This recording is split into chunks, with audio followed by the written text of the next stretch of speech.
All right, guys, so I want to start off with the modal. So I want to be able to click this, and I want it to show a modal. And I don't want to just throw the code in the index.js. Well, in fact, I will do that first, but then I'm going to show you how we can really clean it up and how I want to work on the rest of this application, and that is with separate modules, and they're actually going to be components. Because when you use a framework like React or Vue, everything is a component. So the modal, the form that's inside the modal, the ideas, these will all be separate UI components with their own functionality. So for instance, a modal, I want it to be a class that has an open method and a close method. All right, the form, I want to be able to handle the submission in the form component. So that's how we're going to kind of design this front end. So like I said, first of all, we'll just kind of throw things in here. So let's grab the modal. It has an ID of modal. So we'll say document.query. Let's say query selector, and we'll select the ID of modal.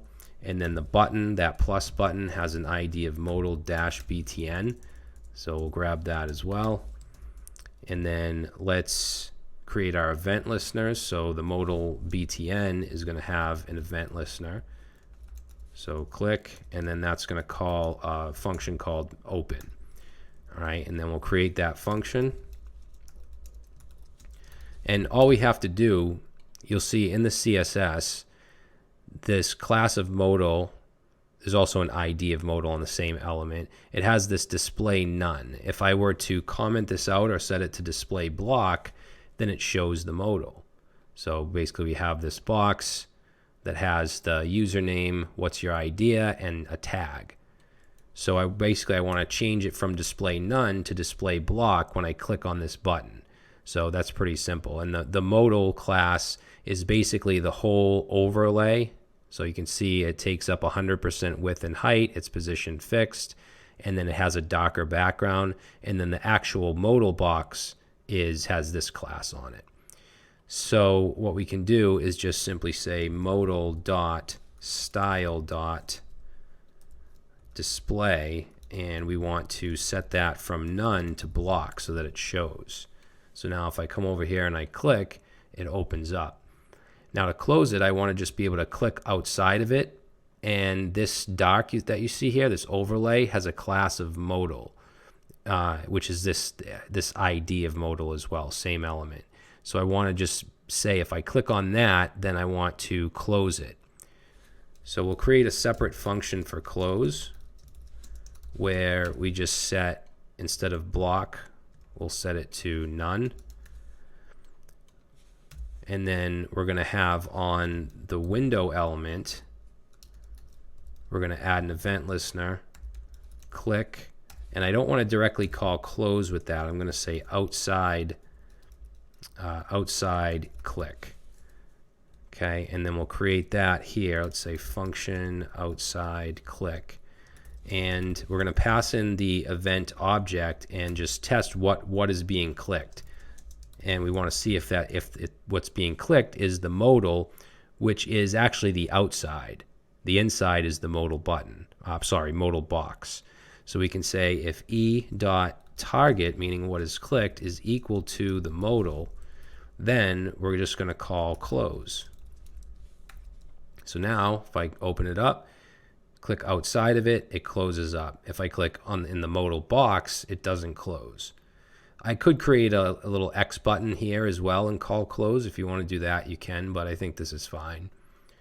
Now, if we were to add a whole bunch of more functionality to this, and of course we need to make our API requests and all that, we don't want to just stick everything in here and just be all messy. I mean, I think that having clean code is, a lot of it is preference, but some stuff is just ugly and some stuff is just not organized. So if I'm doing a vanilla project like this, I still want to structure it as if I were using a framework with different UI components. So in the source folder, I'm going to create another folder called components.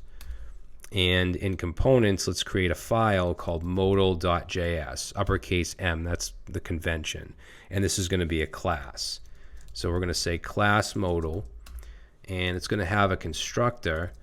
And in the constructor is where we're going to define our selectors. So I'll just grab both of these and paste those in, except instead of just saying const modal, these are going to be properties of the class. So we'll say this dot modal and this dot modal button. Now, as far as these functions, let's just grab these. Actually, I'm going to do underscore modal underscore button because we're not going to access these outside of the class. Now, these functions, we just want to get rid of the function keyword because these are now class methods.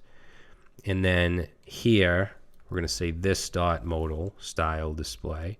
Same thing here. Close is going to be this dot modal. And then, or actually underscore modal. You don't have to do the underscore. I just like to do it if we're not using this outside of the class. And then if the target is equal to this dot underscore modal, then we're going to call this dot close. Okay.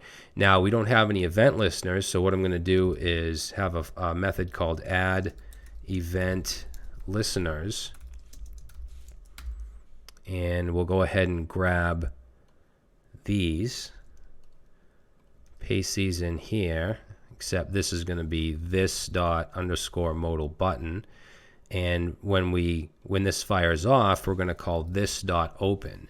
Now remember, when you use the this keyword inside of a class method, and it's on an event listener, this is going to pertain to the element that the event was called on. So what we need to do is use bind. So we need to say dot bind and then pass in this, which will then say to open, this now pertains to the class rather than that element.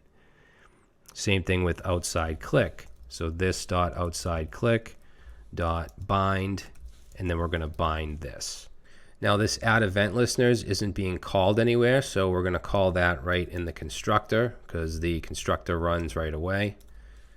And then the last thing we need to do here is just export. So let's say export, and I'm going to export as default modal.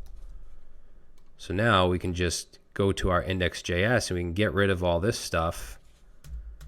And then I'm going to go above the CSS file and then import modal from /components modal.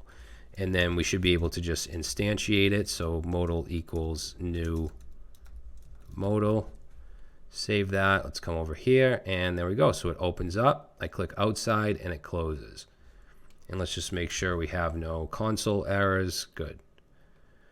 Okay, so I think that this is a lot cleaner than the first example that I gave you where we just threw everything in here. So we have a nice encapsulated class that has the open, close, outside, click, etc. And if you wanted to do something else with it, you could do that from the component.